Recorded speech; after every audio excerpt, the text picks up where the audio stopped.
कैलाश पर्वत, एक ऐसा स्थान जो रहस्यों से भरा हुआ है। साल 2001 में चीन सरकार ने कुछ ऐसा देखा कि उन्होंने तुरंत कैलाश पर्वत पर चढ़ने पर प्रतिबंध लगा दिया। लेकिन आखिर ऐसा क्या हुआ था उस दिन? क्यों आज तक केवल एक इंसान ही इस पर्वत की चोटी तक पहुंच पाया है? क्यों जो भी इस पर्वत पर चढ़ने की कोशिश करता है उसकी 2 साल के भीतर ही मौत हो जाती है? और सबसे हैरान करने वाली बात, इस पर्वत पर उम्र 2 गुनी रफ्तार से क्यों बढ़ती है? क्या सच में कैलाश पर्वत के नीचे शंभाला नाम का एक प्राचीन शहर छुपा हुआ है? अमेरिकी संस्था नासा ने इस पर्वत पर कुछ ऐसा देखा जिसने उनके वैज्ञानिकों के होश उड़ा दिए।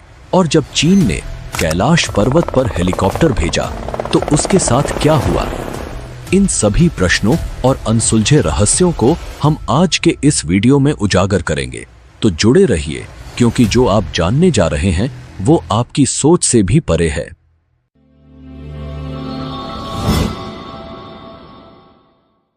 भारत और चीन के बीच 1962 का सीमा विवाद एक भयंकर युद्ध में तब्दील हो गया और इसमें भारत को भारी नुकसान उठाना पड़ा। इस युद्ध के परिणाम स्वरूप चीन ने भारत की लगभग 72,000 वर्ग मील जमीन पर कब्जा कर लिया और इसी दौरान कैलाश पर्वत का क्षेत्र भी चीन के नियंत्रण में चला गया। 1962 के चीन युद्ध के बाद जब पूरा देश सदमे में था, तब संसद में देहरादून के सांसद महावीर त्यागी ने तत्कालीन प्रधानमंत्री जवाहरलाल नेहरू से एक ऐसा सवाल पूछा जो आज भी इतिहास के पन्नों में दर्ज है। महावीर त्यागी ने सीधे सीधे नेहरू से सवाल किया, आपके देखते ही देखते चीन ने हमारी 72,000 वर्ग मील जमीन पर कब्जा कर लिया। आप उसे कब वापस दिला रहे हैं? नेहरू का जवाब आज भी लोगों के दिलों में गूंजता है। उन्होंने कहा, जो जमीन चली गई वो चली गई। वैसे भी वो जमीन बंजर थी, उस इलाके में घास का तिनका तक नहीं उगता। इस पर महावीर त्यागी भड़क गए और उन्होंने एक अनोखा और तीखा जवाब दिया। उन्होंने अपना गंजा सिर नेहरू की ओर करके कहा, यहां भी कुछ नहीं उगता, तो क्या मैं इसे भी कटवा दूं? उस दौर में भी यह चर्चा होती थी कि भारत को कम से कम कैलाश मानसरोवर का क्षेत्र मुक्त कराने की कोशिश करनी चाहिए। यह देश का दुर्भाग्य था कि सरदार वल्लभ भाई पटेल का 1950 में निधन हो गया और नेहरू पर यह दबाव बनाने वाला कोई नहीं था। दुनिया की सबसे ऊंची चोटी माउंट एवरेस्ट, जिस पर अब तक 7,000 से भी ज्यादा लोग चढ़ चुके हैं, उससे 2,200 मीटर कम ऊंचाई वाले कैलाश पर्वत पर आज तक सिर्फ एक इंसान को छोड़कर कोई फतह हासिल नहीं कर पाया है। इसके बारे में हम आगे बात करेंगे। यह अद्भुत पर्वत अपनी रहस्यमय और आध्यात्मिकता से भरी कहानियों के लिए जाना जाता है। पौराणिक कथाओं के अनुसार कैलाश पर्वत के पास प्राचीन धन के स्वामी कुबेर की नगरी स्थित है। मान्यता है कि जो व्यक्ति अपने जीवन काल में अच्छे और पुण्य कर्म करता है, उसकी आत्मा को मृत्यु के बाद कैलाश पर्वत पर स्थान प्राप्त होता है। यही कारण है कि इसे दुनिया के सबसे अद्भुत और पवित्र पर्वतों में से एक माना जाता है।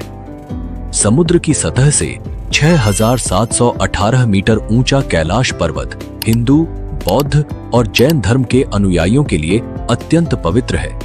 हिंदू धर्म में इसे भगवान शिव का निवास माना जाता है, जो यहाँ अपनी पत्नी पार्वती के साथ रहते हैं। बौद्ध धर्म के अनुयायी मानते हैं कि परम आनंद के प्रतीक बुद्ध डेम चौक इस पर्वत के अधिष्ठाता देव हैं। वहीं जैन धर्म के अनुयायी इसे अष्टापद के नाम से जानते हैं, जहां प्रथम तीर्थंकर ऋषभदेव ने निर्वाण प्राप्त किया था।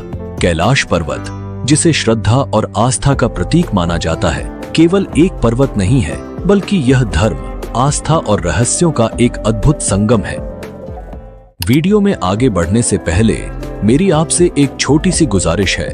अगर आप हमारे चैनल पर पहली बार आए हैं तो कृपया चैनल को सब्सक्राइब जरूर करें और कमेंट बॉक्स में हर हर महादेव लिखकर अपना आशीर्वाद दें। चलिए अब हम इस रहस्यमय यात्रा में आगे बढ़ते हैं।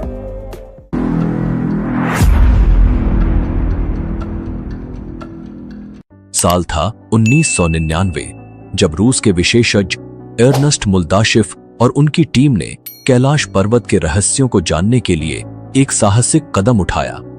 उनकी पर्वतारोहण टीम में भूविज्ञान, भौतिकी के विशेषज्ञ और इतिहासकार शामिल थे। इस दल ने तिब्बती लामाओं से मुलाकात की और कैलाश पर्वत के आसपास कई महीने बिताए उस रहस्यमयी स्थान की गहराइयों को समझने के लिए। मुल्दाशिफ ने अपनी इस यात्रा का विस्तृत विवरण अपनी किताब where do we come from में लिखा, जिसमें उन्होंने कैलाश पर्वत के बारे में चौंकाने वाले खुलासे किए। उनकी टीम इस निष्कर्ष पर पहुंची कि कैलाश पर्वत वास्तव में एक विशाल मानव निर्मित पिरामिड है, जिसका निर्माण प्राचीन काल में किया गया था।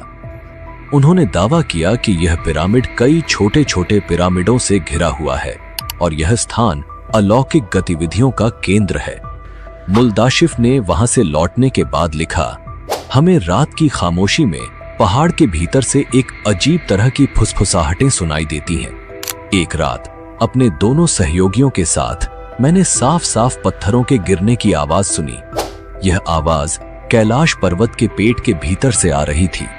हमें ऐसा लगा जैसे इस पिरामिड के अंदर कुछ लोग रहते हैं।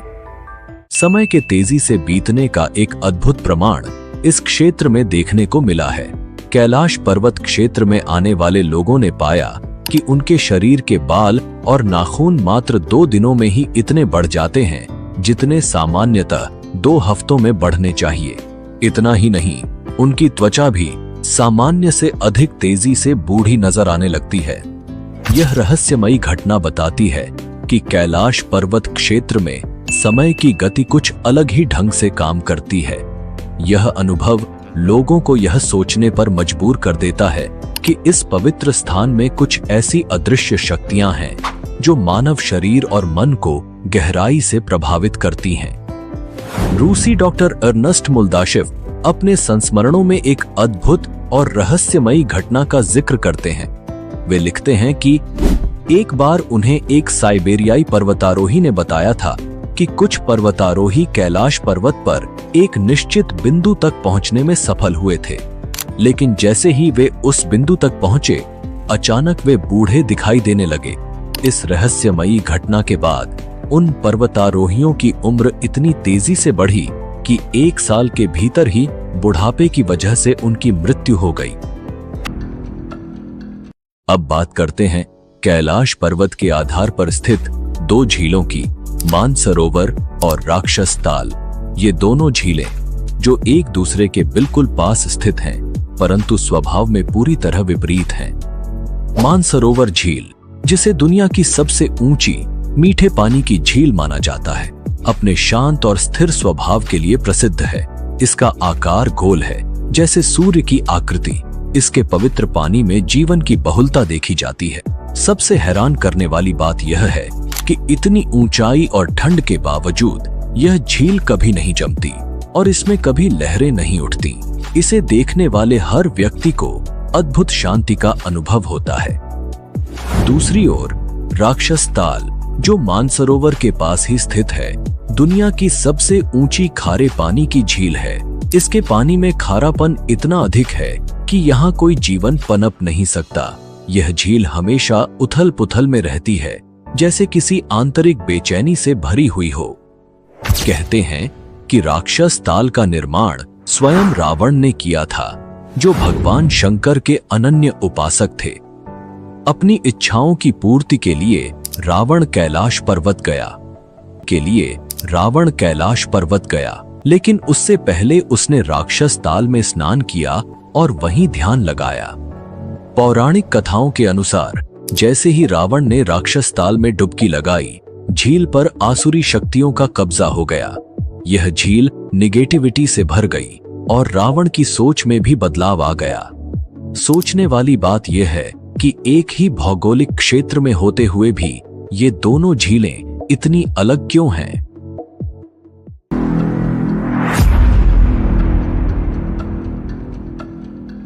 क्या आप जानते हैं कि कैलाश पर्वत और मानसरोवर झील के आसपास एक रहस्यमयी ध्वनि सुनाई देती है? जब आप इन पवित्र स्थलों के पास पहुंचते हैं तो ऐसा लगता है जैसे आसमान में कोई विमान उड़ रहा हो, लेकिन जब आप ध्यान से सुनते हैं तो ये आवाज बिल्कुल वैसी होती है जैसे किसी ने डमरू बजाया हो या फिर ओम की गूंज हो रही हो। वैज्ञानिक इसे प्राकृतिक घटना बताते हैं और कहते हैं कि शायद यह आवाज बर्फ के पिघलने से उत्पन्न होती है, लेकिन वहां जाने वाले कई साधक और यात्री मानते हैं कि यह ध्वनि केवल एक संयोग नहीं बल्कि एक दिव्य संकेत है। ऐसा कहा जाता है कि कैलाश पर्वत की शक्तिशाली ऊर्जा और वहां की आध्यात्मिक शक्तियां इस ध्वनि को जन्म देती हैं। क्या यह बर्फ के पिघलने की साधारण आवाज है या फिर ओम की दिव्य ध्वनि का चमत्कार? यह सवाल आज भी अज्ञात है और शायद यही कैलाश पर्वत के रहस्य को और गहराई से जोड़ता है।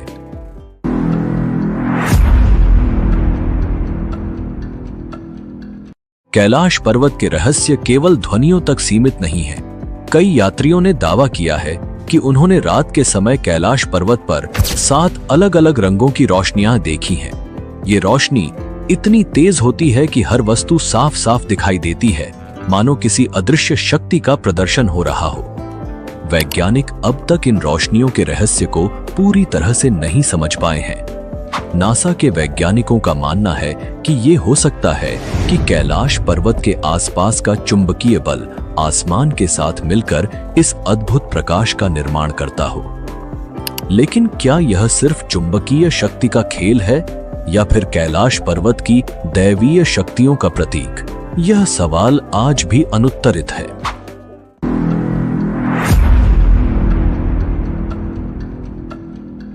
क्या आपने हिम मानव या यति की कहानियां सुनी हैं? यह वह विशालकाय प्राणी है जिसे कैलाश पर्वत और हिमालय के दुर्गम क्षेत्रों में देखा गया है।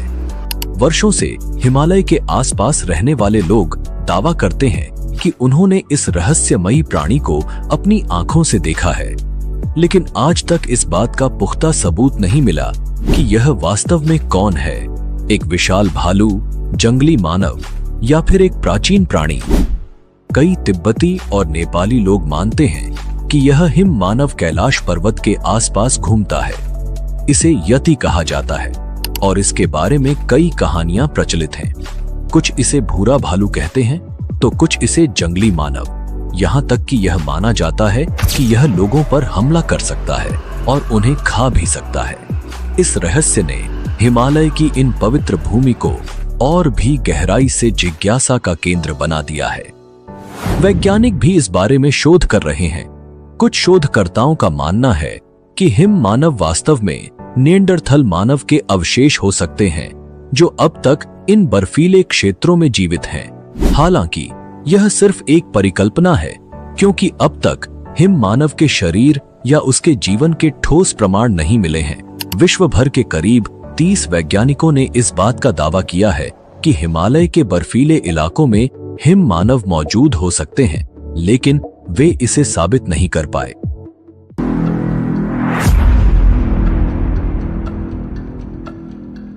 क्या आपने कभी सुना है कि कैलाश पर्वत को पृथ्वी का केंद्र बिंदु या एक्सिस मुंडी कहा जाता है?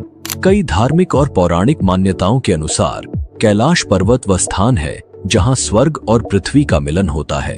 इसे ब्रह्मांड की धुरी या मेरुदंड कहा गया है, जो समस्त जीवों और ब्रह्मांड की ऊर्जा का केंद्र है। प्राचीन ग्रंथों में एक्सिस मुंडी का अर्थ होता है वह स्थान जहां धरती और आकाश आपस में जुड़ते हैं। यह धुरी पूरी पृथ्वी को संतुलित करती है और इसी कारण इसे विश्व का केंद्र कहा जाता है। हिंदू धर्म के अनुसार कैलाश पर्वत केवल भगवान शिव का निवास स्थल नहीं, बल्कि यह वह स्थान है जहां से संपूर्ण ब्रह्मांड का संचालन होता है। यह दुनिया के सभी धार्मिक और आध्यात्मिक धारणाओं में एक पवित्र और रहस्यमयी स्थान के रूप में स्थापित है। आश्चर्य की बात यह है कि कैलाश पर्वत से स्टोनहेंज की दूरी 6,666 किलोमीटर है और यह उत्तर ध्रुव से भी 6,666 किलोमीटर की दूरी पर स्थित है। इसके अलावा दक्षिण ध्रुव से इसकी दूरी 13,332 किलोमीटर है। चैनल को सब्सक्राइब करें, इस वीडियो को लाइक और शेयर करना न भूलें ताकि हम आपके लिए और भी रहस्यमयी और रोचक जानकारियां लेकर आते रहें। अगर आपके मन में कोई सवाल या विचार हो तो हमें कमेंट में जरूर बताएं।